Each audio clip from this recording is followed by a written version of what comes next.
కాబట్టి 1000 సంవత్సరాలు ఈ లోకంలో పరిశుద్ధులు రాజ్య పరిపాలన చేస్తారని దేవుని యొక్క వాక్యంలో ఉంది. మనం చదవబడిన వాక్య భాగంలో కనీసం ఒక 6 సార్లు ఈ మాట ఉంది కదా.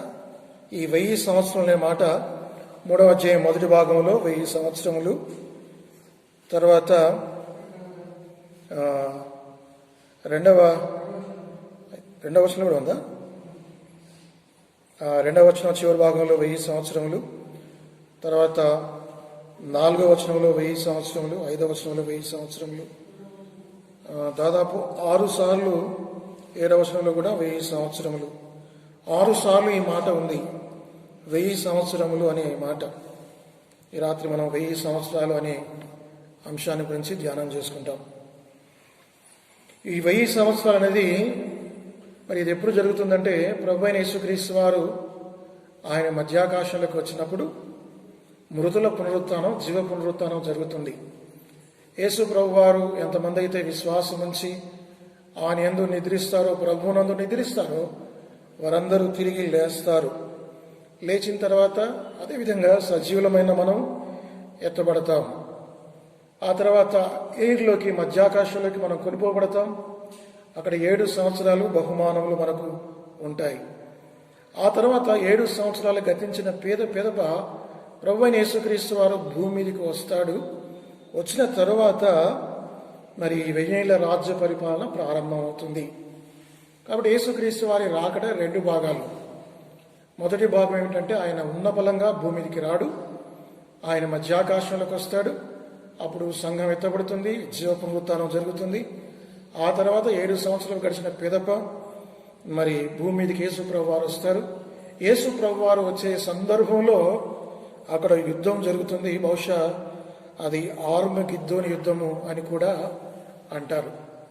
అప్పుడు యేసు ప్రభు వారు సైతాన్ని, మరి అక్కడ సైతాను కూడా 3 రూపాలు.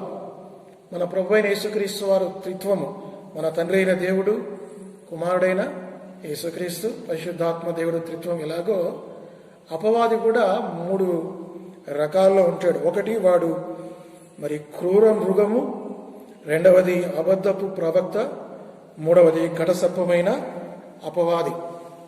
కాబట్టి యేసు ప్రభు వారు ఈ లోకంలోకి దిగి వస్తున్నప్పుడు ఒక యుద్ధం జరుగుతుంది. ఆ యుద్ధంలో అనేక మంది రాజులు మరి యేసు ప్రభు వారికి వ్యతిరేకంగా తిరుగుతారు. ఆ సందర్భంలో ఆర్మగెద్దోను యుద్ధం అంటారు. చూడండి ఆ మాటలు, 19వ అధ్యాయం ప్రకటన గ్రంథం 17-18 వచనాల్లో రాయబడిన మాటలు. మరియు ఒక దూత సూర్యబింబములో నిలిచి ఉండడం చూసి తిని, అతడు గొప్ప శబ్దముతో ఆర్భటించి, రండి, రాజుల మాంసమును, సహస్రాధిపతుల మాంసమును, బలిష్ఠుల మాంసమును, గుర్రముల మాంసమును, వాటి మీద కూర్చుండు వారి మాంసమును, స్వతంత్రులనేమి, దాసులనేమి, కొద్దివారిదేమి, గొప్పవారిదేమి, అందరి యొక్క మాంసమును తినటకై దేవుని గొప్ప విందుకు కూడి రండని ఆకాశం మధ్య మంది ఎగురుచున్న సమస్త పక్షులను పిలిచాను. కాబట్టి ఇది మరి సమస్తమైన భూరాజులు మరి కూడి ఉంటారట. 20వ వచనంలో ఉంది. అప్పుడు 19వ వచనం, మరియు ఆ గుర్రం మీద కూర్చున్న వానితోనూ ఆయన సేనతోను యుద్ధము చేయుటకై ఆ క్రూర మృగమును, భూరాజులను, వారి సేనలను కూడి ఉండగా చూచి తిని. యేసుప్రభు వారు భూలోకంలోకి తిరిగి వస్తున్నప్పుడు ఆయన ఒక మరి ఎంతో మంది రాజులు, భూరాజులు ఆయనకు వ్యతిరేకంగా లేస్తారు అని వారందరినీ సంహరించడం జరుగుతుంది. కాబట్టి దీన్ని బహుశా ఆర్మగిద్దోని యుద్ధము అని ఉండవచ్చు. ఆ తర్వాత ఆయన మరి త్రిత్వంలో 3 భాగాలు కదా. 3 అపవాది గురించి మనం ముందు 3 చెప్పుకున్నాం. ఒకటి ఎవరు? క్రూర మృగము, రెండవది అబద్ధ ప్రవక్త. ఈ ఇద్దరిని యేసు ప్రభు వారు జయిస్తాడు. చూడండి ఆ మాటలు 20వ వచనంలో, 21, 20లో ఉంది. అప్పుడు ఆ మృగమును దాని ఎదుట సూచక్రియలు చేసి దాని ముద్రను వేయించుకున్న వారిని, ఆ మృగపు ప్రతిమను నమస్కరించిన వారిని, మోసపరిచిన అబద్ధపు ప్రవక్తయు పట్టబడి వారిద్దరూ గంధకముతో మండు అగ్నిగుండములో ప్రాణముతో వేయబడిరి. ఈ ఆర్మగిద్దోని యుద్ధంలో ఏం జరుగుతుందంటే, కొన్ని వందల మంది, వేల మంది, లక్షల మంది రాజులు, జనులు దేవునికి వ్యతిరేకంగా తిరిగి వారందరినీ ప్రభు ముందుగా వారిని సంహరిస్తాడు. ఆ తర్వాత చిత్రంలో 2 భాగాలు మాత్రం వారిని అగ్నిగుండంలో పడవేస్తారు. క్రూర మృగము, రెండవది అబద్ధ ప్రవక్త. ఈ ఇద్దరిని మాత్రం మరి అగ్నిగుండంలో పడవేయబడతారనింది. ఈ ఇద్దరు కాకుండా ఇంకొకరు ఎవరని చెప్పుకున్నాం? అపవాది అని గడసర్పం. అపవాది అన్న గడసర్పం అన్న ఒకటి. 3వ భాగం ఆ వ్యక్తి మిగులుతాడు. ఆ వ్యక్తి 20వ అధ్యాయంలో ఇప్పుడు మనం చదవబోయే దాంట్లో చూస్తాం. కాబట్టి మిలీనియం అంటే ఏమిటంటే 1000 ఏళ్ల రాజ్య పరిపాలన. ఇది లాటిన్ వర్డ్స్ నుంచి తీసుకోబడ్డారు. మిల్లీ అంటే మరి 1000 అని అర్థం. యానం అంటే సంవత్సరములు. మిలీనియం అంటే 1000 సంవత్సరములు. తెలుగులో దీని ఏమంటారంటే సహస్రాబ్ది, అంతే కదా. శతాబ్ది అంటే 100, సహస్రాబ్ది అంటే 1000. కాబట్టి 1000 ఏళ్ల రాజ్య పరిపాలన భూమి మీద ఉంటుంది. కొంతమంది ఈ 1000 ఏళ్ల రాజ్య పరిపాలన లిటరల్గా ఉండదని చెప్తారు. భూమి మీద 1000 ఏళ్ల రాజ్య పరిపాలన లిటరల్గా ఉండదు. అది కేవలం మరి ఇప్పటికీ అపవాది బంధించబడ్డాడు కాబట్టి 10x10x10 దాన్ని 1000 అంటారు. అది ఆత్మీయంగా పోల్చబడి తప్ప it is not literal Kingdom. ఇది భౌతికమైన రాజ్యము కాదని కొంతమంది వాదిస్తారు. అప్పటికే మనం 1000 ఏళ్ల రాజ్య పరిపాలన ఉన్నామని కొంతమంది సంఘస్థులు చెప్తున్నారు. ముఖ్యంగా చర్చ్ ఆఫ్ క్రీస్తు సంఘం అనే ఒక సంఘం ఉంది. వాళ్ళు ఇట్లా బోధిస్తారు, 1000 ఏళ్ల రాజ్య పరిపాలన లేదు, ఇప్పటికే మనం 1000 ఏళ్ల రాజ్య పరిపాలన ఉన్నాము, సాతాను బంధించబడ్డాడని చెబుతారు. కానీ వారు చెప్పే మాటలకు ఆధారము లేదు. అయితే మనం ప్రకటన గ్రంథం 20వ అధ్యాయంలో చూస్తే వాస్తవంగా లిటరల్గా ఫిజికల్ కింగ్డమ్ 1000 ఏళ్ల రాజ్య పరిపాలన ఉన్నట్లుగా మనం దేవుని యొక్క వాక్య భాగం ద్వారా చూస్తున్నాం. సరే, ఈ 1000 ఏళ్ల రాజ్య పరిపాలన ఎప్పుడు జరుగుతుందంటే మీకు చెప్పాను, మీరు జ్ఞాపకం పెట్టుకోవాలి. మనం ఎత్తబడిన తర్వాత 7 సంవత్సరాలు మధ్యాకాశంలో ఉండి యేసు ప్రభుతో పాటు మనం దిగి వస్తున్నప్పుడు అప్పుడు యుద్ధం జరుగుతుంది. ఆ యుద్ధంలో క్రూరమృగము, అబద్ధ ప్రవక్త, అనేక మంది రాజులు ఓడించబడతారు. యేసుక్రీస్తు ప్రభు వారు యెరూషలేమును ఆధారం చేసుకుని ఆయన 1000 ఏళ్ల రాజ్య పరిపాలన చేస్తాడు. అయితే 1000 ఏళ్ల రాజ్య పరిపాలనకు కూడా 3 భాగాలు. ఒకటి 1000 ఏళ్ల రాజ్య పరిపాలన ఆరంభం, రెండవది 1000 ఏళ్ల రాజ్య పరిపాలన, మూడవది 1000 సంవత్సరాల రాజ్య పరిపాలన ముగింపు. ఈ 3 విషయాలు మనం చూస్తాం. అయితే ఈ మొదటి విషయం ఏంటంటే 1000 ఏళ్ల రాజ్య పరిపాలన ప్రారంభం కాకముందు ఆ ముగ్గురులో మరి ఇద్దరైన ఆ క్రూర మృగము, అబద్ధ ప్రవక్త అగ్నిగుండంలో వేయబడ్డారు. అయితే ఒకడైనా ఏమిటా మాట చూడండి, 20వ అధ్యాయం 1-2 వచనాలు. మరియు పెద్ద సంఖ్యలను చేత పట్టుకుని అగాధము యొక్క తాళపు చెవి గల ఒక దేవదూత పరలోకం నుండి దిగివచ్చుట చూచితిని. అతడు ఆది సర్పమును అనగా అపవాదియు సాతాను అను గడసర్పము పట్టుకొని 1000 సంవత్సరములు వారిని బంధించి అగాధంలో పడవేసి. 3 పేర్లు వాడికి. అపవాది అన్న, సాతాను అన్న, ఘటసర్పం అన్న ఒకటే. కాబట్టి ముందు ఇద్దరు వేయబడ్డారు, ఇంకొకడు ఉన్నాడు అపవాది. వీడిని ఏం చేశారంటే దూతలు తీసుకుని వచ్చి ఒక అగాధంలో పడవేశారు, బంధించారు. అంటే ఈ అగాధం అనేది ఇది పాతాళం, నరకం కాదు, అగ్నిగుండం కాదు, పాతాళం కాదు. ఇదేంటంటే టెంపరీగా అది ఆ పాతాళం ఆ యొక్క అగాధం ఉంది. అగాధం మీరు నరకం అనుకోవద్దు, మరి పాతాళం కూడా అనుకోవద్దు. ఈ అగాధంలో వారిని వేసి వారిని బంధించినట్లుగా దేవుని యొక్క వాక్యంలో ఉంది. సాతాను 3 విధాలుగా మరి వాడు బంధించబడతాడు. ఒకటి చూడండి, ముందు సైతాను అపవాది పరలోకంలో లూసిఫర్గా ఉన్నప్పుడు, ప్రధాన దూతగా ఉన్నప్పుడు వాడు పరలోకం నుంచి పడద్రోయబడ్డాడు. ఇది మొట్టమొదటి భాగం. ఎప్పుడు జరిగింది ఈ సంఘటన?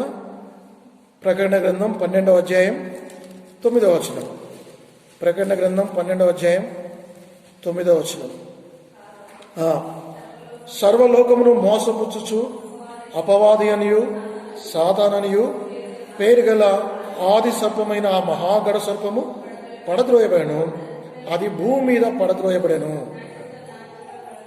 చూడండి, ఇక్కడ మరి చాలా మంది దూతలు 1/3 వంతు పరలోకంలో ఎంతమంది దూతలు ఉన్నారో వారిలో 1/3 ముక్కాల వంతు మంది దూతలు పడద్రోయబడ్డారు. వీరందరూ కూడా మరి మన దేవునికి వ్యతిరేకంగా పరలోకంలో తిరుగుబాటు చేశారు. ఇది ఎప్పుడు జరిగిందో మనకు తెలియదు. బహుశా ఎప్పుడో ప్రాచీన కాలంలో జరిగింది. మరి ఘట సర్పము సైతాను వాడు పడద్రోయబడ్డాడు. అంటే వాడికి ముందు పరలోకం నుంచి పడద్రోయబడ్డాడు. వాడికి పరలోకంలో స్థలం లేదు. అది 12:9 ఉంది. అయితే అదేవిధంగా ప్రకటన గ్రంథం 22వ వచనంలో ఏముందంటే 3వ వచనంలో ఏముందంటే వాడు ఇప్పుడు భూమి మీద నుంచి పడద్రోయబడ్డాడు. భూమి మీద నుంచి ఎక్కడ పడద్రోయబడ్డాడు? అగాధంలోకి పడద్రోయబడ్డాడు. అగాధంలోకి. ఇది టెంపరీ హెల్ అనుకుంటారా? మీరేమనుకుంటారు? మీ ఇష్టం కానీ అది హెల్ కాదు, నరకం కాదు, అగ్నిగుండం కాదు. ఆ యొక్క దాంట్లో వేసి వాడిని బంధించారని చూడండి ఆ మాటలు. అను ఘట సర్పము 22 అను ఆ ఘట సర్పమును పట్టుకొని 1000 సంవత్సరముల వాడిని బంధించి అగాధములో పడవేసి వాడిని బంధించారు, మరి పడవేశారు అని దేవుని యొక్క వాక్యం మాత్రం చెబుతుంది. కాబట్టి 1000 సంవత్సరాలు వానికి అవకాశం లేదు. మరి భూమి మీద మొట్టమొదటిసారిగా సైతాను ఉండడు. కాబట్టి ఇప్పుడు సైతాను లేడు. కాబట్టి సైతాను ఎవరిని శోధించే అవకాశం ఉందా? లేదా. అప్పుడు 1000 సంవత్సరాలు పరిపాలన ప్రారంభమవుతుంది. సైతాను బంధించబడాలి. అప్పుడు యేసుక్రీస్తు ప్రభువారు 1000 ఏళ్ల రాజ్య పరిపాలన చేయాలి. ఈ 1000 ఏళ్ల రాజ్య పరిపాలన ఏ విధంగా ఉంటుందో నేను మీకు చెప్తాను. అది ఎంతో సౌందర్యమైనది. మరి ఆ 1000 ఏళ్ల రాజ్య పరిపాలన ఎంతో గొప్పగా ఉంటుంది. ఆ 1000 ఏళ్ల రాజ్య పరిపాలన ఆరంభం ఎలాగో మనం చూసుకున్నాం. సైతాను బంధించబడతాడు. అప్పుడు యేసుక్రీస్తు ప్రభువారు రాజ్యం చేస్తాడు. ఈ 1000 ఏళ్ల రాజ్య పరిపాలన గురించి నేను మీకు కొన్ని వచనాలు చూపిస్తాను. ఈ 1000 సంవత్సరాల పరిపాలన ఎలాగుంటుందో మనకు బైబిల్లో దానికి ఆధారాలు ఉన్నాయి. ఈ 1000 సంవత్సరాల పరిపాలన గురించి ఎక్కువగా కూడా యెషయా భక్తుడు అధికమైన ప్రవచనాలు వ్రాశాడు. దేవుని యొక్క రాజ్యము 1000 ఏళ్ల పరిపాలనలో, క్రీస్తు రాజ్యంలో ఏ విధంగా ఉంటుంది? ఇప్పుడున్న అవినీతి ఉండదు, ఇప్పుడున్న అన్యాయం ఉండదు, ఇప్పుడున్న పాపం ఉండదు, ఇప్పుడున్న దొంగతనాలు, దుర్మార్గాలు, అత్యాచారాలు, వ్యభిచారాలు, భయంకరమైన పాపాలు అప్పుడు ఉండవు. 1000 ఏళ్ల రాజ్యపాలన ఎందుకుండవు? సాతాను లేడు, వాడు బంధించబడ్డాడు. కాబట్టి ఎంతో సుస్థిరమైన పాలన ఉంటుంది. కాబట్టి అది ఎలాగుంటుందో, అక్కడ ఏం జరుగుతాయో కొన్ని వచనాలు మనం చూద్దాం. చూడండి, యెషయా గ్రంథం 2వ అధ్యాయం. యెషయా గ్రంథం 2వ అధ్యాయం 1వ వచనం. యెషయా గ్రంథం 2వ అధ్యాయం 1వ వచనం. యూదాను గూర్చియు యెరూషలేమును గూర్చియు ఆమోజు కుమారుడైన యెషయాకు దర్శనములు కలిగిన దైవోక్తి. అంచె దినములలో పర్వతములపైన యెహోవా మందిర పర్వత శిఖరమున స్థిరపరచబడి కొండల కంటే ఎత్తుగా ఎత్తబడును. ప్రవాహము వచ్చినట్టు సమస్త అన్యజనులు దానిలోనికి వచ్చెదరు. ఆ కాలమున సీయోను నుండి ధర్మశాస్త్రము, యెరూషలేము నుండి యెహోవాకు బయలు వెళ్ళెను. జనములు గుంపులు గుంపులుగా వచ్చి యాకోబు దేవుని మందిరమునకు, యెహోవా పర్వతమునకు వెళుదము రండి, మనం వెళుదము రండి. ఆయన తన మార్గముల విషయమై మనకు బోధించుచు మనం ఆయన త్రోవల్లో నడుతము అని చెప్పుకుందురు. కాబట్టి ఎంతో ఇంకా చాలా ఉన్నాయి. ఇవన్నీ కూడా యెషయా గ్రంథం 2వ అధ్యాయం 1-5 వచనాలు. మరి ఇదంతా కూడా ఎలా చివరి దినాల్లో యెరూషలేము ఎంతో దీవించబడుతుంది. యెరూషలేములో ప్రజలు ఆశీర్వదించబడతారు. అంత మాత్రమే కాదు, పరిశుద్ధులు. ఎవరి పరిశుద్ధులు? ఎవరు? మనమందరం కూడా ఆ 1000 ఏళ్ల రాజ్య పరిపాలన ఉంటాం. ఒకవేళ యేసు ప్రభు వారి రాకడలో మధ్యాకాశంలోకి ప్రభు వచ్చేటప్పటికల్లా మనం చనిపోయినా బ్రతుకున్నా ఆయనతో ఉంటాం 7 సంవత్సరాలు. ఆ తర్వాత 1000 ఏళ్ల రాజ్య పరిపాలనలో మనం కూడా ఉంటాం. మనం పరిశుద్ధులంగా మరి మహిమతో మనం ఉంటామన్న సంగతి మీరు గమనించాలి. చూడండి ఆ మాటలు. 5వ వచనం చదువుతాను నేను. 20వ అధ్యాయం. ఆ 1000 సంవత్సరములు గడుచు వరకు కడమ మృతులు బ్రతకలేదు. ఇదియే మొదటి పునరుత్థానం. ఈ మొదటి పునరుత్థానములో పాలుగలవారును ధన్యులను పరిశుద్ధులైందురు. ఇటు వారి మీద రెండవ మరణము అధికారము లేదు. కాబట్టి దీనికి 3 పేర్లున్నాయి. ఒకటేమో జీవ పునరుత్థానం, రెండేమో మరి మొదటి పునరుత్థానం. జీవ పునరుత్థానం అన్నా, మొదటి పునరుత్థానం అన్నా, లేకపోతే నీతిమంతుల పునరుత్థానం అన్నా ఒకటే. కదా. ఇన్ని పేర్లు జీవ పునరుత్థానం అన్న చూడండి. ఆ మాటలు యోహాను సువార్త 5వ అధ్యాయం 28, 29 వచనాలు. యోహాను సువార్త 5వ అధ్యాయం 28, 29.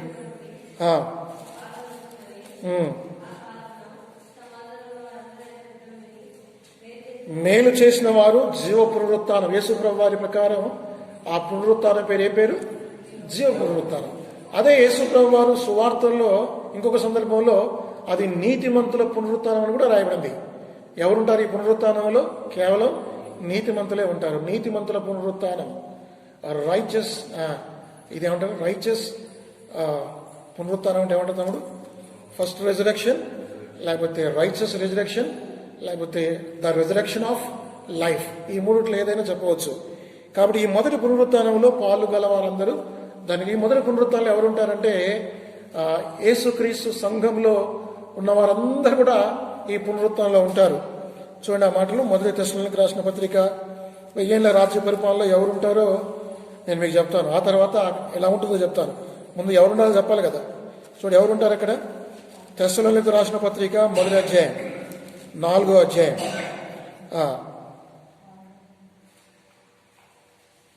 క్రీస్తునందుండి మృతులైన వారు 4వ అధ్యాయం 16, 17 ఆర్భాటముతోనూ ప్రధాన దూత శబ్దముతోనూ దేవుని బూరతోనూ పరలోకం నుండి ప్రభు దిగివచ్చును. క్రీస్తునందుండి మృతులైన వారు మొదట లేతురు. అంటే మరి సంఘంలో, లేకపోతే సంఘము, ఎత్తబడిన సంఘం కాదు, ఆ తర్వాత ఆ మీదట సజీవులమై నిలిచిండు మనము వారితో కూడా ఏకముగా ప్రభువును ఎదుర్కొంటకు ఆకాశమండమునకు మేఘముల మీద కొనిపోవడం. అంటే సంఘం ఉంటుంది. యేసుక్రీస్తు తర్వాత ఎంతమంది అయితే విశ్వాసులుగా ఉన్నారో వారందరూ కూడా ఈ యొక్క మొదటి పునరుత్థానం, జీవ పునరుత్థానంలో ఉంటారని మొదటి తెస్సలోనికీయులకు 4, 16, 17లో ఉంది. వీళ్ళు మాత్రమే కాకుండా ఈ యొక్క మొదటి పునరుత్థానంలో ఇంకెవరుంటారు? 1000 ఏళ్ల రాజ్య పరిపాలనలో దానియేలు గ్రంథం 12వ అధ్యాయం చూడండి. దానియేలు గ్రంథం 12వ అధ్యాయం మొదటి 2 వచనాలు. దానియేలు 12, 1, 2. ఆ కాలముందు నీ జనుల పక్షమున నిలుచున్నట్టు మహా అధిపతియగు మిఖాయేలు వచ్చును. అప్పుడు నీ జనులు రాజ్యంగా కూడిన కాలం మొదలుకొని ఈ కాలం వరకు ఎన్నటికీ కలిగినంత ఆపద కలుగును. అయితే నీ జనులు గ్రంథములో దాఖలైన వారెవరో వారు తప్పించుకొందురు. మరియు సమాధుల్లో నిద్రించు అనేకులు మేలుకొనెదరు. కొందరు నిత్య జీవం అనుభవించుటకును, మరి కొందరు నిత్య నింద పాలొకటకును, నిత్యముగా హేగిలొకటకును మేలుకొందురు. యేసుప్రభు వారు చెప్పిన మాట మరి అంతకన్నా ముందుగానే దానియేలు కూడా చెప్తున్నాడు. మరి మృతుల పునరుత్థానం ఉంటుంది. అంటే ఈ 1000 ఏళ్ల రాజ్య పరిపాలన ఎవరు ఉంటారంటే మరి పాత నిబంధన గ్రంథంలోని విశ్వాసులందరూ కూడా అక్కడ ఉంటారు, అందులో ఉంటారు. ఆదాము మొదలుకొని మరి అందరూ కూడా, పాత నిబంధన భక్తులందరూ కూడా ఆ జీవ పునరుత్థానం, లేకపోతే ఆ 1000 ఏళ్ల రాజ్య పరిపాలన ఉంటారు. తర్వాత ఆ క్రీస్తు రక్తంలో కడగబడిన తర్వాత సంఘం కూడా అక్కడ ఉంటుంది. అదేవిధంగా 1000 ఏళ్ల రాజ్య పరిపాలనలో ఇంకెవరు ఉంటారో మీకు చెప్తాను నేను. చూడండి ప్రకటన గ్రంథం 20వ అధ్యాయం, ప్రకటన గ్రంథం 20వ అధ్యాయం 4వ వచనం. మరియు క్రూర మృగముకైనను దాని ప్రతిమకైనను నమస్కారం చేయక తమ నొసల యందు గాని చేతుల యందు గాని దాని ముద్ర వేయించుకుని వారిని యేసు విషయమై తామిచ్చిన సాక్ష్యం నిమిత్తము దేవుని వాక్యం నిమిత్తమును శిరచ్ఛేదనము చేయబడిన వారి ఆత్మలను చూసి వారు బ్రతకబడిన వారై 1000 సంవత్సరములు క్రీస్తు కూడా రాజ్యము చేసిరి. మూడవదిగా 1000 ఏళ్ల రాజపరంలో ఇంకెవరుంటారంటే మరి మహాశ్రమల కాలంలో ఎవరైతే ఈ 666 ముద్ర వేయించుకోకుండా ఎవరైతే ప్రభు కొరకు నమ్మకంగా జీవిస్తారో, ఎవరైతే ప్రభు కొరకు శిరచ్ఛేదనం చేయబడతారో వారు కూడా ఉంటారు. మీరు అర్థం చేసుకోండి. చూడండి ప్రకటన గ్రంథం 7వ అధ్యాయం, ప్రకటన గ్రంథం 7వ అధ్యాయం 13, 14 నేను చదువుతాను. పెద్దలో ఒకడు తెల్లని వస్త్రము ధరించుకుని వీరెవరు, ఎక్కడి నుండి వచ్చినని నన్ను అడిగాను. అందుకు నేను, అయ్యా నీకే తెలియననగా అతడు ఇలాగూ నాతో చెప్పాను, వీరు మహాశ్రమల నుండి వచ్చిన వారు గొర్రెపిల్ల రక్తములో తమ వస్త్రములను ఉదుకొని వాటిని తెలుపు చేసుకుని. కాబట్టి మహాశ్రమల కాలం, 7 ఏళ్ల కాలంలో భూమి మీద ఎన్నో శ్రమలు వస్తాయి. ఆ శ్రమలో కొంతమంది తప్పించుకుంటారు, కొంతమంది మాత్రమే యేసుక్రీస్తు కొరకు నమ్మకంగా సాక్ష్యంగా జీవిస్తారు. వారు ఎన్ని శ్రమలంటే మరి వాళ్ళు ఎన్నో ప్రతిభకు నమస్కారం చేయరు, ఆ యొక్క 666 ముద్ర వేసుకోరు, చేతుల యందు కానీ ఎక్కడ కూడా ఆ ముద్ర ఉండదు. అలాంటి వారిని ఆ రోజుల్లో ఏం చేస్తారంటే వారి శిరఛేదం చేస్తారు. వారు ప్రభు కొరకే హతసాక్షులు అవుతారు. వారు కూడా ఈ 1000 ఏళ్ల రాజ్య పరిపాలనలో ఉంటారని దేవుని యొక్క వాక్యంలో ఉంది. వారు బ్రతికిన వారై 1000 సంవత్సరములు క్రీస్తుతో కూడా రాజ్యం చేశారు. మీకు అర్థమైందా? ఇప్పుడు 1000 ఏళ్ల రాజ్య పరిపాలన ఎవరు ఉంటారంటే మరి ఒకటేమో క్రీస్తు సంఘం ఉంటుంది, క్రీస్తు తర్వాత తదనంతరం ఉన్న సంఘం కూడా ఉంటుంది. రెండవది పాత నిబంధన విశ్వాసులు కూడా అందులో ఉంటారు. మూడవది మహాశ్రమల కాలంలో తప్పించుకునే వారు, ప్రభు కొరకు నమ్మకంగా జీవించిన వారు, హతసాక్షులైన వారు కూడా తిరిగి మరి యేసు ప్రభు వారు వారిని ఆశీర్వదిస్తారు. వారందరూ కూడా అక్కడ చేర్చబడతారు. ఇది కాకుండా మరి ఇంకొక విషయం కూడా బైబిల్లో రాయబడింది. మత్తయి సువార్త 25వ అధ్యాయం, మత్తయి సువార్త 25వ అధ్యాయం 31 నేను చదువుతాను. 25:31. తన మహిమతో మనుష్య కుమారును ఆయనతో కూడా సమస్త దూతలను వచ్చినప్పుడు ఆయన తన మహిమ గల సింహాసనం మీద ఆసీనుడయ్యుండును. అప్పుడు సమస్త జనములు ఆయన ఎదుట పోగు చేయబడుదురు. గొల్లవాడు మేకల్లో ఉండి గొర్రెలను వేరుపరిచినట్లు ఆయన వేరుపరిచి తన కుడి వైపున గొర్రెలను ఎడవైపున మేకలను నిలవబెట్టును.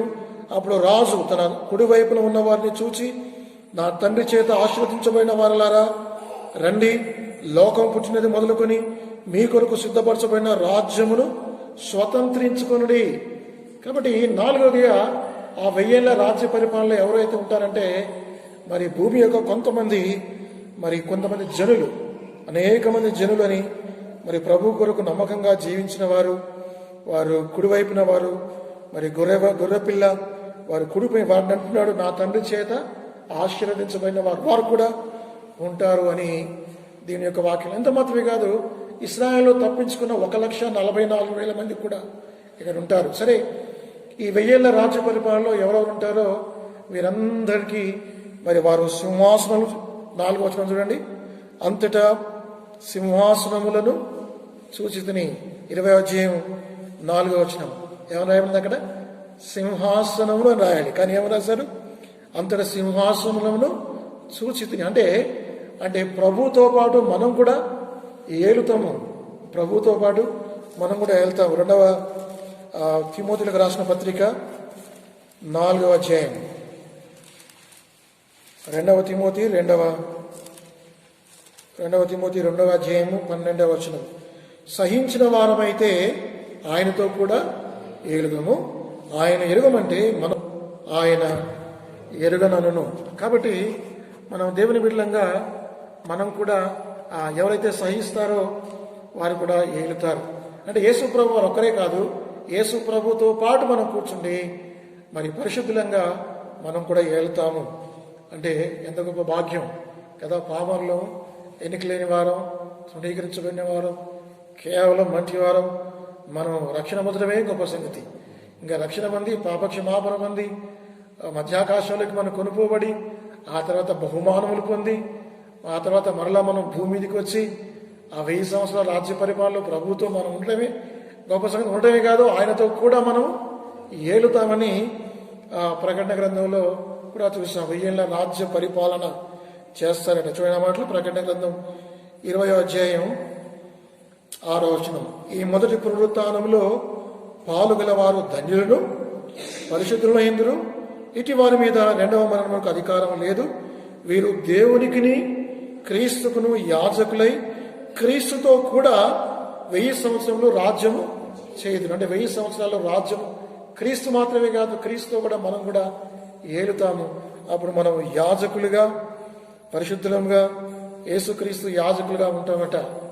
ఎంత గొప్ప సంగతి ఇది! 1000 ఏళ్ల రాజ్య పరిపాలనలో ఎవరెవరు ఉంటారో ఎప్పుడు కలుగుతుందో మీకు చెప్పాను. అది ఎలా ఉంటుందో చెప్తాను ఇప్పుడు. అందులో ఎవరెవరు ఉంటారో కూడా మనం చెప్పుకున్నాం. అది ఎలా ఉంటుంది అంటే అది ఎంతో సంతోషకరమైన, ఆనందకరమైన రాజ్యము. చూడండి, ఇందాక మనం చూసాం కొన్ని వచనాలు. 4వ యెషయా గ్రంథం 4వ అధ్యాయం 2వ వచనం. యెషయా గ్రంథం 4వ అధ్యాయం 2వ వచనం.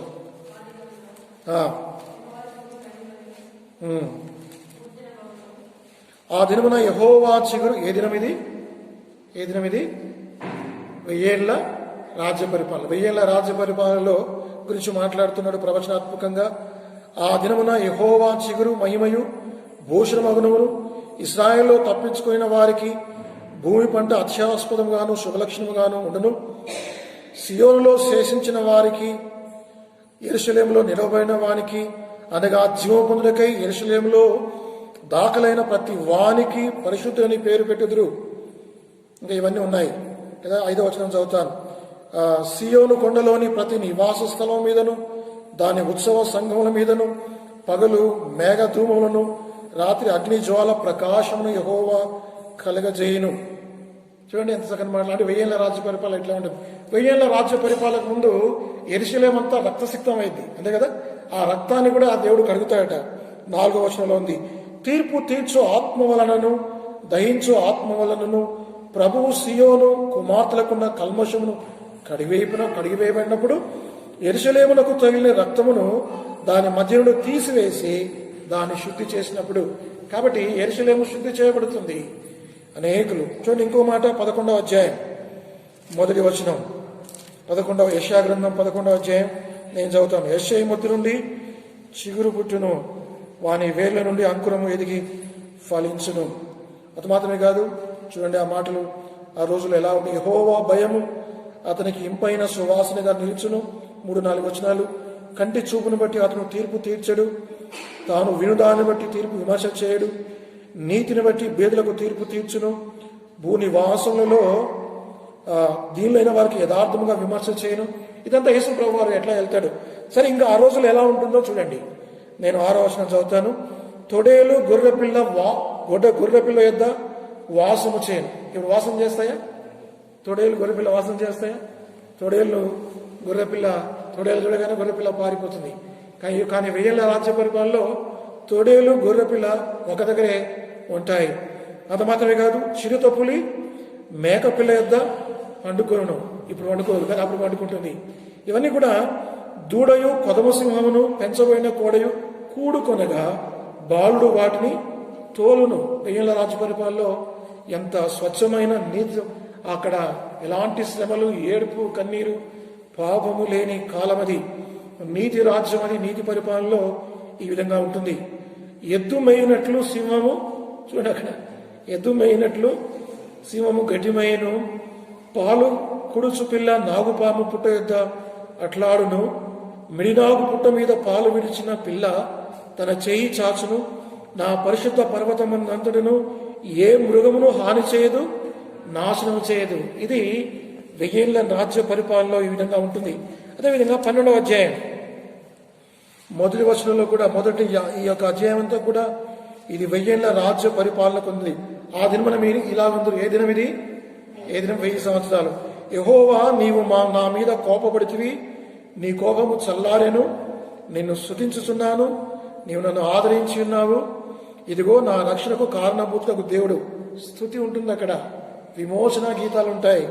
కాబట్టి యెహోవా కోపము లేదు, అక్కడ సంతోషము, ఆనందం ఉంటుంది. చూడండి 30వ అధ్యాయం 18వ వచనం. యెషయా గ్రంథం 30వ అధ్యాయం నేను చదువుతాను. 18 నుంచి కొన్ని మాటలు చదువుదాం. అక్కడ ఇంకేముంటుందంటే, కావున నీ యందు దయచూపమని యెహోవా 19 చదువుతాను. సియోనులో యెరూషలేములోనే జనము కాపురమును, జనమా నీవిక ఏ మాత్రమును కన్నీళ్లు విడవవు. ఆయన నీ మొర విని నిశ్చయంగా నిన్ను కరుణించును. ఆయన నీ మాట వినగానే నీకు ఉత్తరం ఇచ్చును. ఇప్పుడు కొన్నిసార్లు మనం ప్రార్థన చేస్తే ఆలస్యమే, కానీ 1000 రాజ్య పరిపాలనలో మనం కన్నీళ్ళు విడవం, అక్కడ దుఃఖం ఉండదు. వెంటనే దేవుడు మనకు 20 చదువుతాను. ప్రభు నీకు క్లేశాన్న పానములు ఇచ్చును, అంటే ప్రభువు మనల్ని పోషిస్తాడు. ఇక మీదట నీ బోధకులు దాగి ఉండరు కదా. బోధకులు దాగి ఉండాల్సిన అవసరము లేదు. చూడండి ఎంత చక్కని పరిపాలన. ఇవన్నీ కూడా 1000 రాజ్య పరిపాలన ఉంటుంది. 35వ అధ్యాయం 1వ వచనం నేను చదువుతాను. 35 యెషయా గ్రంథం 35 1వ వచనం నేను చదువుతాను. యెషయా గ్రంథం 35 ఒకటి ఎలా ఉంటుంది? అరణ్యమున ఎండిన భూమియు సంతోషించును. ఎప్పుడు? ఇప్పుడు సంతోషించదు. అరణ్యమున అడవి ఉల్లసించి కస్తూర పుష్పం వలె పూయును. అవి పూయును, అవి బహుగా పూయచ్చు ఉల్లసించును. ఉల్లసించి సంగీతములు పాడును. లెబానోను సౌందర్యము దానికి కలుగును. అబ్బా, ఇవన్నీ కూడా మీరు ఇక్కడి నుంచి చూస్తే మరి ఈ చివరి భాగం వరకు 10వ వచనం వరకు కూడా 1000 ఏళ్ల రాజ్య పరిపాలన ఏ విధంగా ఉంటుందో మీరు గమనించవచ్చు. 7వ వచనంలో ఉంది, అడవి ఎండమావులు మడుగులగును, ఎండిన భూమిలో నీటి బుగ్గలు పుట్టును. అది 1000 ఏళ్ల రాజ్య పరిపాలనలో. అదేవిధంగా 9-10 వచనాలు చదువుతాను. అక్కడ సింహం ఉండదు, క్రూర జంతువులు దానికి ఎక్కవు, అవి ఎక్కడ కనపడవు. విమోచించబడిన వారే అక్కడ నడుచుదురు. యెహోవా విమోచించిన వారు పాటలు పాడుచు తిరిగి సియోనుకు వచ్చెదరు. వారి తలల మీద నిత్యానందముండును. వారు ఆనంద సంతోషములు గల వారై వచ్చెదరు. దుఃఖము నిట్టూర్పును ఎగిరిపోను. బా, ఎంత అద్భుతమైన 1000 ఏళ్ల రాజ్య పరిపాలన. ఇది సంగతి. 1000 ఏళ్ల రాజ్య పరిపాలనలో ఈ విధంగా ఉంటుంది. సరే, ఇప్పుడు నేను ఇంకొకటి అడుగుతాను. 1000 ఏళ్ల రాజ్య పరిపాలన అసలు ఎందుకు? 1000 ఏళ్ల రాజ్య పరిపాలన ఇట్లా ఉంటుంది నిజమే. అందులో ఎవరుంటారో అని చెప్పుకున్నాం, అది ఎలా ఉంటుందో చెప్పుకున్నాం, దానికి ఆరంభం ఏమిటో చెప్పుకున్నాం. కానీ ఎందుకు ఈ 1000 ఏళ్ల రాజ్య పరిపాలన? What is the purpose of millennium అంటే దానికి కొన్ని బలమైన కారణాలు ఉన్నాయి. ఎందుకంటే 1000 ఏళ్ల రాజ్య పరిపాలన లేకుండా యేసు ప్రభువు వారు మన మధ్యాకాశం వెళ్ళే వెంటనే పరలోకం వెళ్ళొచ్చు కదా, కానీ పరలోకం వెళ్ళకముందు ఈ 1000 ఏళ్ల రాజ్య పరిపాలన ఇంకా ఎందుకు అనేది కొంతమందికి అనుమానం రావచ్చు. దానికి ఎందుకో నేను కొన్ని కారణాలు చెప్తాను. చూడండి, కీర్తనల గ్రంథం 2వ అధ్యాయం. కీర్తనల గ్రంథం 2వ అధ్యాయంలో అక్కడ తండ్రి అయిన దేవుడు తన కుమారుడైన యేసుక్రీస్తు ప్రభు వారికి రాజ్యం ఇస్తానని ఆయన వాగ్దానం చేశాడు. కాబట్టి ఆ వాగ్దానం నెరవేర్చబడుతుంది. ఆ మాట నేను చదువుతాను. 2వ అధ్యాయం 3వ వచనం. భూరాజులు యెహోవాకును 8వ వచనం చదువుతాను. 2:8. నన్ను అడుగును, జనములో నీకు స్వాస్థ్యముగాను భూమిని దిగంతల వరకు సొత్తుగాను ఇచ్చేదను. ఎవరంటారు ఈ మాటలు? ఎవరంటున్నారు? తండ్రి అయిన దేవుడు తన కుమారుడైన యేసుక్రీస్తు చెప్తున్నాడు, కుమారుడా నన్ను అడుగు, జనములో నీకు స్వాస్థ్యముగాను భూమిని దిగంత వరకు సొత్తుగాను ఇచ్చేదను. ఇదొక వాగ్దానం, ఇదొక ప్రవచనం. తండ్రి అయిన దేవుడు తన కుమారుడైన యేసుక్రీస్తు వారికి ఒక రాజ్యం ఇస్తానని వాగ్దానం చేశాడు. ఆ వాగ్దానం నెరవేర్చబడాలి. 9వ వచనంలో ఉంది, ఇనుప దండముతో నీవు వారిని నలగగొట్టెదవు, కుండను పగలగొట్టినట్టు వారిని ముక్క చెక్కలుగా పగలగొట్టెదవు. కాబట్టి అనేకమైన రాజ్యాలు అన్నిటి కూడా పడగొడతాడు. మరి యేసు ప్రభు వారు ఆయన రాజ్యం నిత్యము నిలుచునని దానియేలు గ్రంథం 2వ అధ్యాయంలో ఆయన రాజ్యము అంతం లేనిదై ఉండును. కాబట్టి దేవుడు తన కుమారుడైన యేసుక్రీస్తు వారికి వాగ్దానం చేశాడు ఒక రాజ్యం ఉంటుందని. అందుకని 1000 ఏళ్ల రాజ్య పరిపాలన. మీకు అర్థమవుతుందా? అది ఒక బలమైన కారణం. ఇంకొక మాట చూడండి, మత్తయి సువార్త, లూకా సువార్త 22వ అధ్యాయం 20వ వచనం.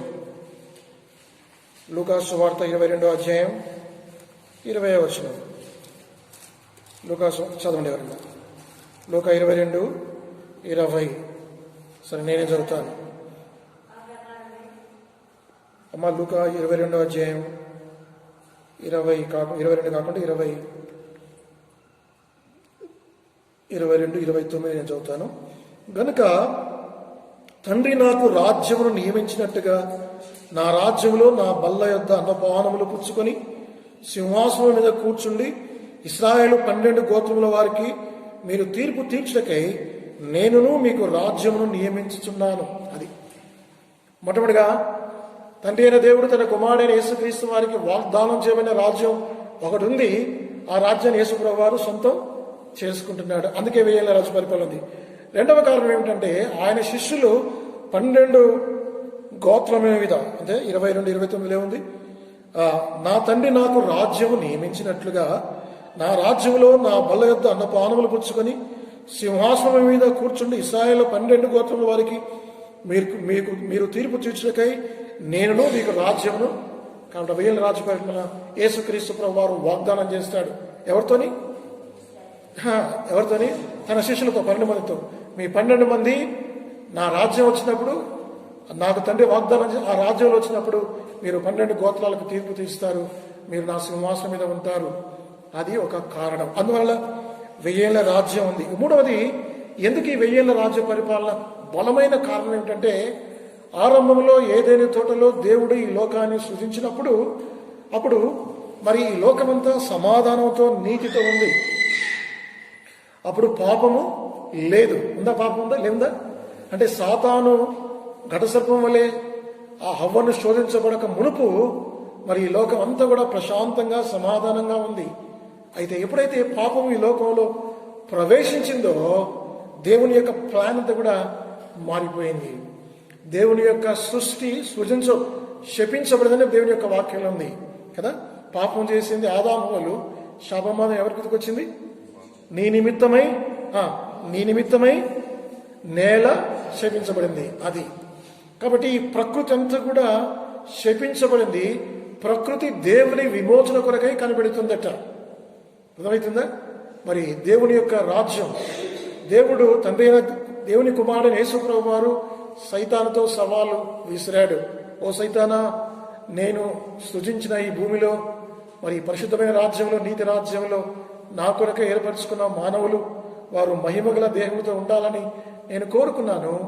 అయితే అది నువ్వు పాడు చేసావు. కానీ ఏదో ఒక రోజు అలాంటి రాజ్యాన్ని తిరిగి నేను భూమి మీద స్థాపిస్తాను. ఇది అపవాదికి విసిరిన సవాలు. కాబట్టి నేల శపించబడింది. ఈ నేల విమోచన కొరకు కనిపెట్టుకుంటుంది. ఇప్పుడు ఈ ప్రకృతి మరి చూడండి, గచ్చ పొదలు, ముళ్ళు ఇవన్నీ ఉన్నాయా? ప్రారంభంలో తండ్రి అయిన దేవుడు ఆరంభంలో ఈ భూలోకాన్ని సృజించినప్పుడు ఇది లేదు. తుఫాన్లు లేవు, ప్రళయం లేదు, భూకంపాలు లేవు, తర్వాత సముద్రం దాని తీరం దాటి సునామీలు లేవు, అగ్ని పర్వతాలు బ్రతలవడం లేదు, ప్రకృతి వినాశనం అనేది లేదు. కారణం నేలంతా కూడా శపించబడింది మానవుడు చేసిన పాపాన్ని బట్టి. అయితే ఏదో ఒక రోజున ఈ సృష్టి, ఏ నేలైతే శపించబడిందో, ఏ సృష్టి అయితే మూలుగుతుందో, రోమిలకు రాసిన పత్రిక 8వ అధ్యాయం 22వ వచనం. రోమిలకు రాసిన పత్రిక,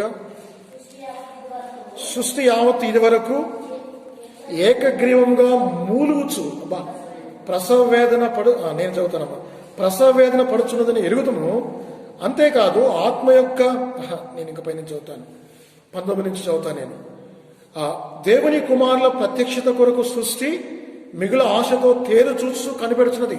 ఎవరి దేవుని కుమారులు? ప్రభువైన యేసుక్రీస్తు వారు. ఆయనతో పాటు మనమందరం కూడా భూమి మీదకి వస్తాము, 1000 ఏళ్ల రాజ్య పరిపాలనలో ఉంటామని మనం ఎదురు చూడట్లేదు, విశ్వాసులు ఎదురు చూడట్లేదు. కానీ ఎవరు ఎదురు చూస్తున్నారట? సృష్టి ఎదురు చూస్తుంది. కాబట్టి ఎప్పుడెప్పుడు జరుగుతుందా? ఎప్పుడు దేవుని కుమారుడు భూమి మీదకి వచ్చి తన మహిమతో వచ్చి తన పరిశుద్ధులతో వచ్చి ఆయన ఎప్పుడు 1000 ఏళ్ల రాజ్య పరిపాలన చేస్తుందా? ఎప్పుడు నాకు విమోచన కలుగుతుందా? నా మీద ఉన్న ఈ శాపం ఎప్పుడు తొలగిపోతుందని సృష్టి మూలుగుతుందట. 19 దేవుని కుమారుల ప్రత్యక్షత కొరకు సృష్టి మిగిలిన ఆశతో తేలి చూచు కనిపెట్టుచున్నది. ఏలైనగా సృష్టి నాశనముకు లోనైన దాస్యంలో నుండి విడిపింపబడి దేవుని పిల్లలు పొందబోవు మహిమగల స్వాతంత్రము పొందుతున్న నిరీక్షణ గలదై స్వేచ్ఛగా గాక దాన్ని లోపరిచిన వాని మూలముగా వ్యర్థపరచబడెను. కాబట్టి ఒక రోజున సృష్టి కూడా ఎదురు చూస్తుంది, సమస్తమైన ప్రకృతి ఎదురు చూస్తుంది, పర్వతాలు, సముద్రము, భూమి అంతా కూడా దేవుని రాకడ కొరకై ఎదురు చూస్తుంది. విచారం ఏమిటంటే, ఇన్ని సంగతులు తెలిసిన మనం దేవుని రాకడ కొరకై కనిపెట్టము, ఎదురు చూడము, పవిత్రంగా జీవించం. కానీ యావత్తు సృష్టి ఎదురు చూస్తుందట దేవుని కుమారుల కొరకై. అందుకై 1000 ఏళ్ల రాజ్య పరిపాలన కేవలం మానవులకే కాదు, సృష్టికి, ప్రకృతికి కూడా విమోచన దినం ఒకటి ఉంది. అది 1000 ఏళ్ల రాజ్య పరిపాలనలో. అందుకొరకై 1000 ఏళ్ల రాజ్యం. ఇంకెందుకు 1000 ఏళ్ల రాజ్య పరిపాలన? ఇంకొకటి చెప్తాను. ఎన్నో సంవత్సరాల నుంచి, శతాబ్దాల నుంచి ప్రార్థన చేస్తున్నారు. ఏమని ప్రార్థన చేస్తున్నారు? తండ్రి నీ రాజ్యము, పరిశుద్ధుల ప్రార్థనలు ఫలించడం కొరకే మనం కూడా ప్రభా నీ రాజ్యం త్వరగా రావాలి, నీ రాజ్యం త్వరగా. ఇది సైతాను రాజ్యం. దీని ఈ రాజ్యానికి, ఈ లోకానికి అధికారి ఎవడిప్పుడు? సైతాను. బైబిల్లో యేసుప్రభువు అంటాడు, ఆడు లోకాధికారి ఇప్పుడు వచ్చుచున్నాడు. ఈ లోకం అంతా కూడా, ఈ రాజ్యం అంతా కూడా మరి దుష్టుని చేత బంధించబడింది. కాబట్టి మనం ప్రార్థన చేస్తున్నాం, మరి దేవా నీ రాజ్యం వచ్చునుగాక, నీ రాజ్యం వచ్చునుగాక అంటే అందులో రకరకాలు ఉన్నాయి. నేను చెప్పే రాజ్యం ఫిజికల్ లిటరల్ కింగ్డమ్. మరి నీతి 1000 రాజ్య పరిపాలన గురించి భక్తులు పరిశుద్ధులు ప్రార్థన చేస్తున్నారు. ఆ ప్రార్థనలన్నీ కూడా ఫలించి 1000 రాజ్య పరిపాలన వస్తుంది. కాబట్టి 1000 రాజ్య పరిపాలన అంటే ఏమిటో చూసాం. అక్కడెక్కడ ఎవరెవరు ఉంటారో చూసాం. మరి అక్కడ సైతాను ఉండడం చూసాం. అంత మాత్రమే కాదు, ఇక్కడ ఈ 1000 రాజ్య పరిపాలనలో కూడా కొంతమంది పరిశుద్ధులు కాదు. మరి పరిశుద్ధులు కాకుండా మత్తయి సువార్త 25వ అధ్యాయంలో నేను చెప్పిన కొంతమంది ఉన్నారు చూడు, సమస్తమైన భూజనులు. వారు కొంతమంది పెళ్లిళ్ళు చేసుకుంటారట. చూడండి ఆ మాటలు. 60 యెషయా గ్రంథం 65వ అధ్యాయం 20వ వచనం, ముఖ్యంగా 65:20 65:20 చదవండి ఇప్పుడు.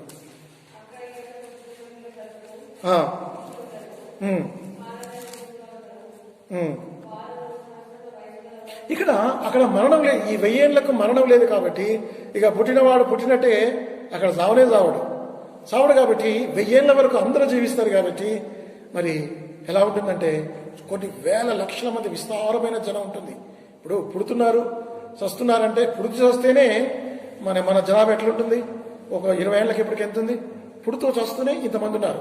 కానీ అసలు సావేలేనప్పుడు ఇంకా ఆ కాలంలో 1000 రాజ్య పరిపాలన ఎంతమంది ఉంటారో మీరు జ్ఞాపకం చేసుకోండి.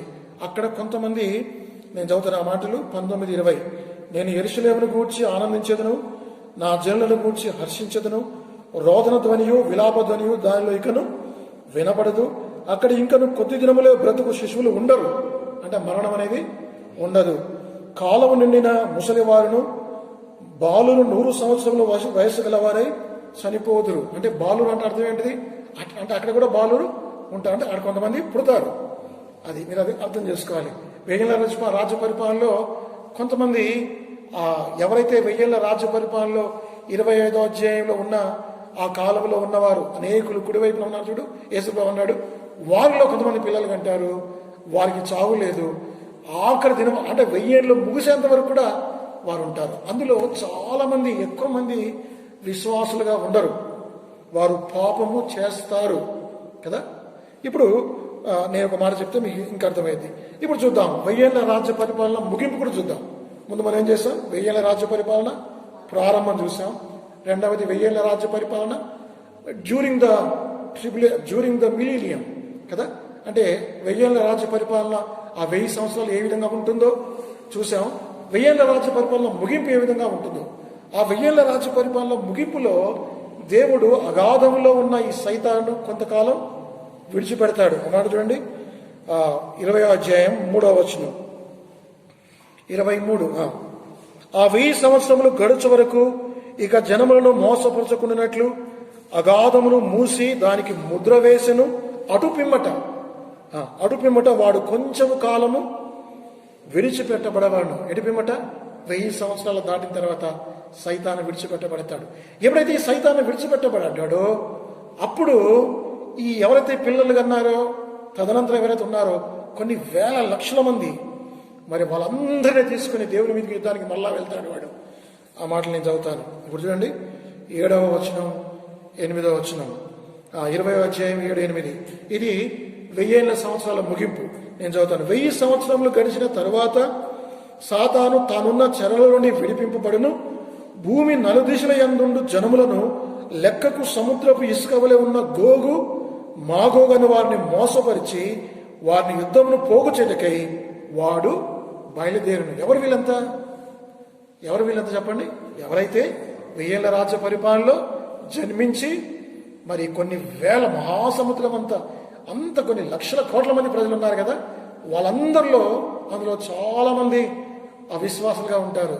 చూడండి, ఇప్పుడు నాకు ఆశ్చర్యం ఏమిటంటే, ఇప్పుడు పాపంగా ఉన్నారంటే ఒక అర్థం ఉంది. ఎందుకు? ఇప్పుడు సైతాను ఉన్నాడు, సైతాను మనల్ని శోధిస్తున్నాడు. మనకు 3 శత్రువులు, శరీరము, సైతాను, లోకం మనల్ని శోధిస్తుంది, పాపం చేస్తున్నారంటే ఒక అర్థం ఉంది. కానీ 1000 రాజ్య పరిపాలన అది నీతి పరిపాలన. ఆ నీతి పరిపాలనలో కూడా మరణం లేదు, కన్నీరు లేదు, సమాధానం ఉంది. అలాంటి పరిపాలనలో కూడా మానవులు ఏం చేస్తారు? పాపం చేస్తారు. దీన్ని బట్టి చూస్తే మీకు అర్థమయ్యేది ఏమిటంటే, మానవ హృదయము ఆదికాండం 6వ అధ్యాయం ఆదికాండం 6వ అధ్యాయం, ఆ మాటలు మీరు చదవాలి. ఆదికాండం 6వ అధ్యాయం, బాల్యం నుండి చెడుదనం మాట ఇక్కడ ఉంది. 5వ వచనం, నరుల చెడుదనము భూమి మీద గొప్పదనియు వారి హృదయం యొక్క తలంపుల్లోని ఊహాంతయు ఎల్లప్పుడూ కేవలం చెడ్డదనియు యెహోవా చూచి. అంటే నరుల యొక్క హృదయం అనేది బాల్యం నుండి చెడ్డది. కాబట్టి అది ఏ కాలమైనా కానీ, ఈ కాలంలో అయినా కానీ, 1000 ఏళ్ల రాజ్య పరిపాలన కూడా అనేక మంది దేవునికి వ్యతిరేకంగా పాపం చేస్తారు. చూడండి ఎంత విచిత్రం. అయితే ఎవరైతే పాపం చేస్తారో వారందరినీ సైతాన్ ఏం చేస్తాడు? విడిచిపెట్టబడతాడు కదా సైతాను. వారందరినీ పోగు చేసి దేవుని మీదకి గోగు మాగోగు అంటారు. దీన్ని ఏమంటారు? గోగు మాగో. ముందు జరిగిన ఒక యుద్ధం ఉంది. అదే యుద్ధం చెప్పుకున్నాం మనం. యేసు ప్రభు వారు భూమి మీదకి వస్తున్నప్పుడు జరిగే యుద్ధం ఏంటి? ఏ యుద్ధం అది? ఆర్మగిద్దోన్ యుద్ధం. అది ఇదే యుద్ధము యేసు ప్రభు వారు 1000 ఏళ్ల కాలం ముగిసిన తర్వాత ఇది గోగు మాగోగు యుద్ధము.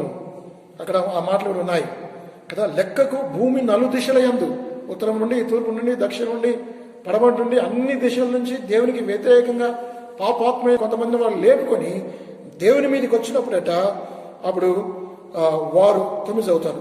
వారు భూమి యందంతటా వ్యాపించి పరిశుద్ధుల శిబిరమును ప్రియమైన పట్టణమును ముట్టడివేగా. ప్రియమైన పట్టణం అంటే ఏంటిది? ప్రియమైన పట్టణం ఏంటిది? యెరూషలేము. కాబట్టి నలుదిక్కులు వచ్చే వాళ్ళు దేవుడు ఆ యొక్క ముఖ్య పట్టణమైన యేసు ప్రభు వారు ఆ యొక్క కేంద్రమైన యెరూషలేము మీదకి వాళ్ళు దాడి చేస్తారు. ఆ పరిశుద్ధ పట్టణము, పరిశుద్ధుల శిబిరం మీదకి వాళ్ళు వస్తారు. అప్పుడు ఏం జరుగుతుందంటే ఇది ఫైనల్, అంతే, ఇక చివరి యుద్ధం ఇది. ఇంకా దీని తర్వాత ఏముండవు. అప్పుడు ఏం జరిగిందట? వారు భూమి యందంతటా వ్యాపించి పరిశుద్ధుల శిబిరమును ప్రియమైన పట్టణమును ముట్టడి వేయగా పరలోకం నుండి అగ్ని దిగి వచ్చి వారిని దహించింది. ఇది ఫైనల్.